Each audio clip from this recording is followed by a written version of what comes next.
Hey everyone, in this video I'm going to show you my new bullet journal setup for September, so I hope you guys enjoy the video and let's get started.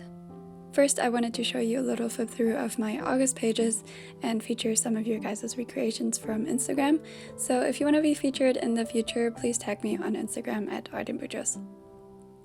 As always, I'm using my bullet journal by Arch and Olive, and I do have an affiliate code with them, so you can use my code @artandbujos to get 10% off your purchase, and I do earn a small commission, so it's a great way to support me and my channel.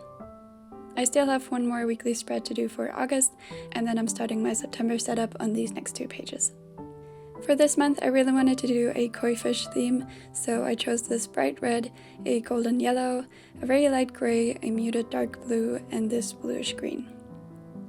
I also used my Tombow Fudenosuke for the drawings, as well as this Pigma Micron, and for writing I'm using my usual Muji Gelpen. I'm starting my setup with a work calendar / planner that I've been using for the last couple of months. For August I expanded it a little bit more and I really loved that size, so I'm doing the same layout again for September. First I used the light gray as a background for the weekdays on the top, and with any setup I like picking one of the lightest shades for backgrounds because it's just much easier to read the writing on top of those. I wrote the weekdays in black and now I'm making the borders using a ruler and the fine liner tip of the golden yellow marker. This time I left out the last days of August and the first few days of October because I wanted to fill them with doodles instead of crossing them out, and as for the sizing, the individual days in this calendar are 3 spaces wide and 3 spaces tall. Here I'm using the Tombow Fudenosuke for some lily pads because I thought those would be the perfect size to fill these little spaces. The reason I'm using the Tombow Fudenosuke instead of the Muji Gelpen is that this one doesn't smudge once I color in the lily pads. I also used the golden yellow for a few small accents and the blue shade to draw little waves, and then I'm coloring in the lily pads with this bluish green marker. I'm using the finer felt tip of that same marker to write the dates into the first row of each day, so that I'm left with 6 more dot grid spaces below.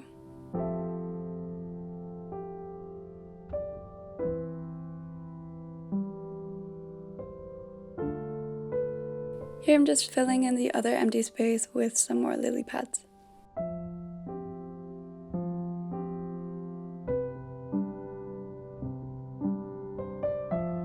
Underneath the calendar, I'm making a little color code for the types of work I want to plan out, so I just chose 6 colors and I track when I need to work on YouTube, Instagram, my university, my freelance job, other freelance work, and Etsy.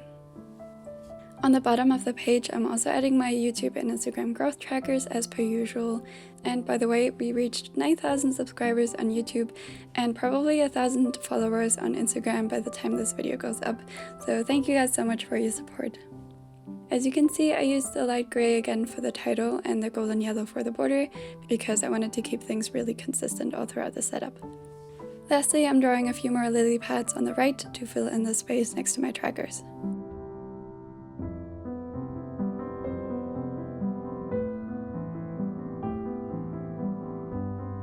Now, I was actually struggling quite a bit with how I wanted to draw the koi fish because I usually go for very simple botanical themes, so this was a bit of a change, although I did do a koi fish theme in February of 2020, but I wanted this one to have a bit of a different style, and I ended up being super happy with how the koi fish turned out, so I'm glad I stuck with it.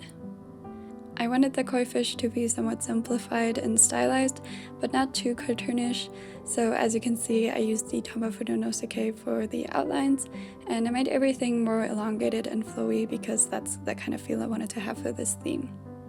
I drew 2 koi fish kind of swimming in a circle mirroring each other, like the yin and yang symbol from Chinese philosophy.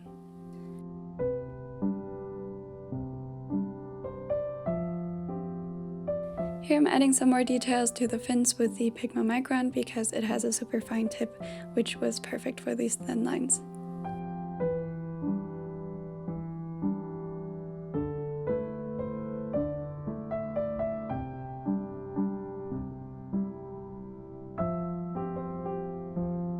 I'm also using it to outline the pattern of the scales so that I know where to color them in later, and I always place a spot in the middle of the head because again it's kind of reminiscent of that yin-yang symbol I wanted to incorporate.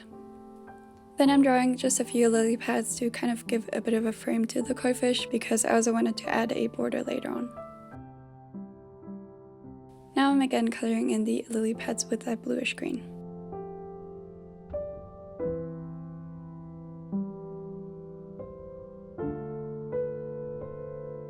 Next up, for the koi fish, I wanted to use that very bright red as a contrast to the other more muted colors, and again I wanted to incorporate the yin-yang principle, where one side is dark with a light spot and the other side is light with a dark spot. So I colored in the left fish almost entirely with the red except for those few spots, and then I did the exact opposite for the other fish, so only coloring in the small spots and leaving the rest white. Then I'm using the dark blue marker to again draw some waves, just to add a bit of movement and make the fish look like they're actually swimming around in a pond. I'm also using the golden yellow to add little dots and bubbles, which just fill in the gaps and make the cover page look more full, as well as adding a bit more warmth. To finish up the koi fish, I'm using the light gray to add more dimension to the fins, so I'm just concentrating the color near the body and then kind of feathering it out towards the ends of the fins so that they look a bit translucent.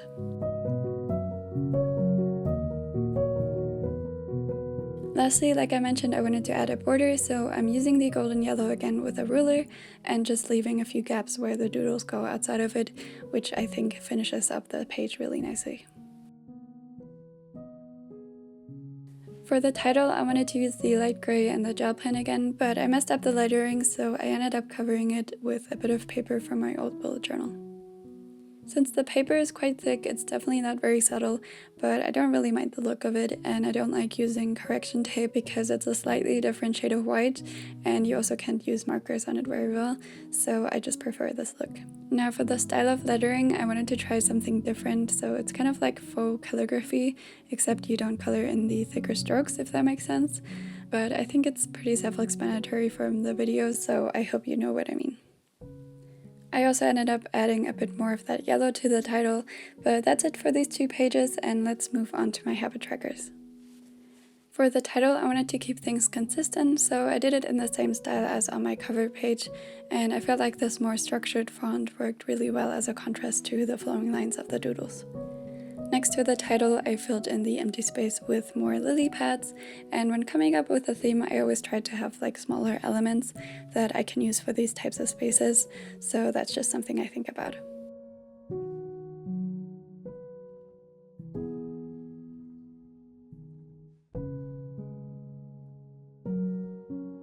Then for my trackers, I'm first doing my daily habits, and I'm using the gray again as a background for the titles.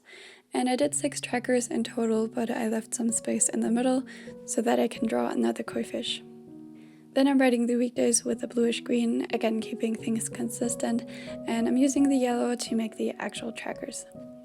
So this time I wanted to draw a circle for each day of the month that I can fill in once completed, because I felt like it would go really well with the theme, and I already had a lot of boxes, so I thought this would make the layout a little bit more interesting.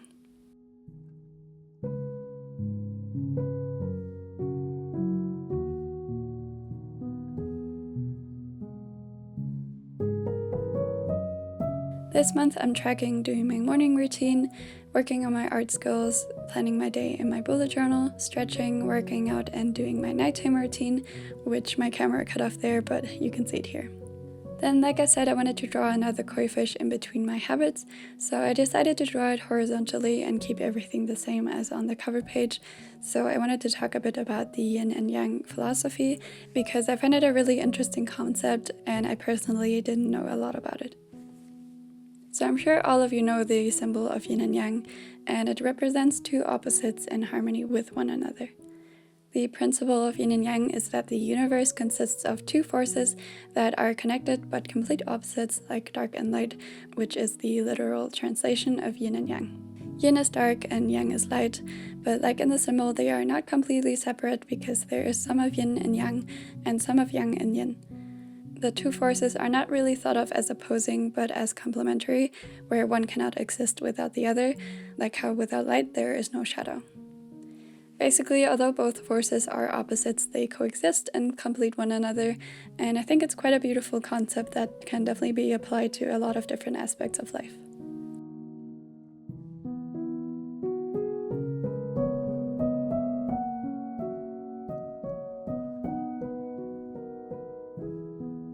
Once I was finished with the illustration, I moved on to my weekly habits, and again I used the light gray as a background, and this month I'm tracking watering my plants, making my weekly spreads in my bullet journal, cleaning my room so that it doesn't get too messy, and studying Korean. Next to each habit, I'm drawing 5 circles in the yellow shade for each week in September that I can fill in once I complete the habit, and then of course I'm filling the space on the right with more lily pads.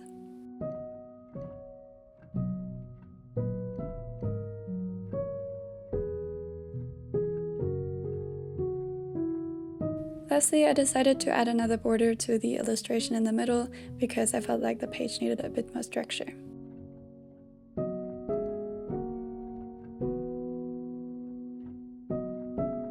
On the right page, I wanted to include the same Instagram planner I did last month because it actually helped me a lot to stay on track with posting regularly. And by the way, if you want to follow me on Instagram, it's at @artandbujos, and I always leave a link to it in my description as well. First, I just did the same header and filled in the right space with lily pads.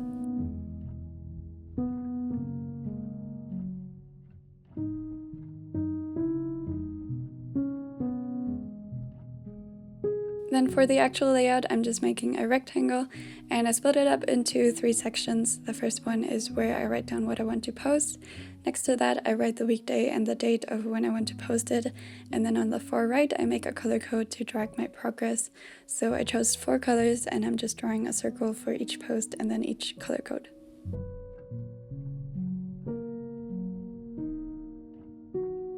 Next to the section, I'm drawing another smaller koi fish and a lily pad to balance out the spread a bit.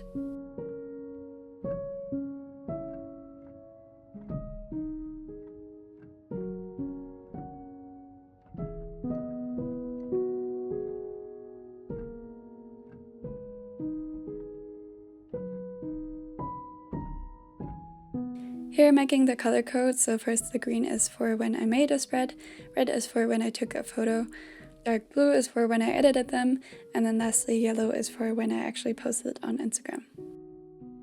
On the bottom right, I wanted to add a section to plan my next YouTube video, so I just kept it simple because it's basically a notes section where I can brainstorm theme ideas and write down my to-dos.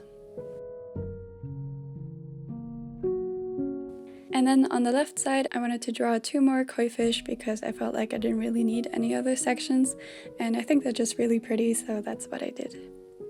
I feel like this setup definitely has a bit more drawing involved than my usual ones, but I really enjoyed the process of making all these spreads and just kind of taking my time with it.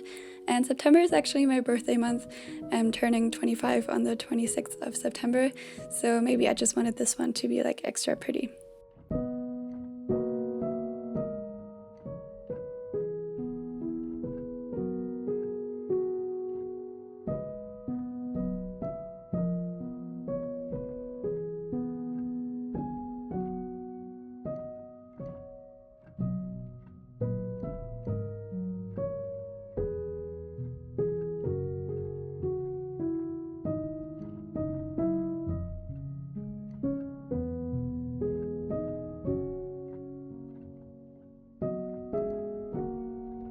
So yeah, I really love how this page turned out, and let's move on to my first weekly spread of September. If you've seen my past videos, you probably know that I tend to keep my weekly spreads pretty simple because I don't usually want to spend too much time on them or make them too complicated because then I just end up not making them. So I did a really simple layout for this one as well.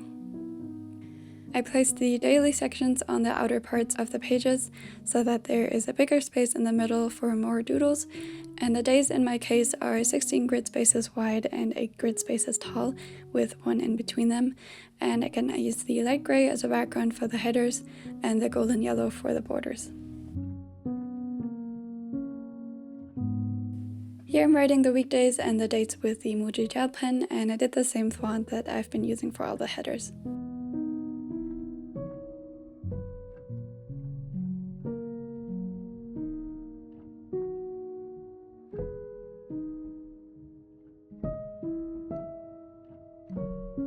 I'm also coloring in every second row of the daily sections with the light gray because I think it makes them look a little bit more finished, and I just really like the look of it. I also ended up making another section just like the others on the bottom right for my Korean word of the day because I've actually been pretty consistent with it last month, and I think it's just a fun section to fill out each day. Then for that big empty space in the middle, I'm drawing 2 more koi fish and some lily pads, and I just think that it ended up looking so pretty because the other sections are super simple and more muted in color, so I thought it was a really nice contrast to have the big illustration in the middle of the page. If you have any theme suggestions or video ideas you want to see, please leave a comment down below. I do read every single comment and I try to respond to as many as I can.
And that's it for this setup. I really hope you enjoyed planning with me, and let's go ahead and do a little flip through. Like I mentioned in the beginning, I really did struggle with how I wanted to draw the koi fish, and especially with what colors I should use, and this is definitely a bit out of my comfort zone because I usually go for more like muted, warm color palettes, but I'm really glad I tried something different and challenged myself because I do think the pages turned out super pretty.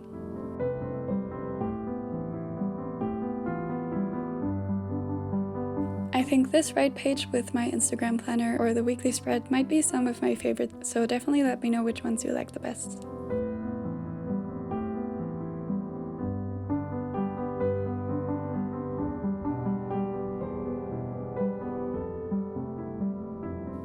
Again, I hope you enjoyed the video. If you did, consider subscribing to my channel to see more of my content.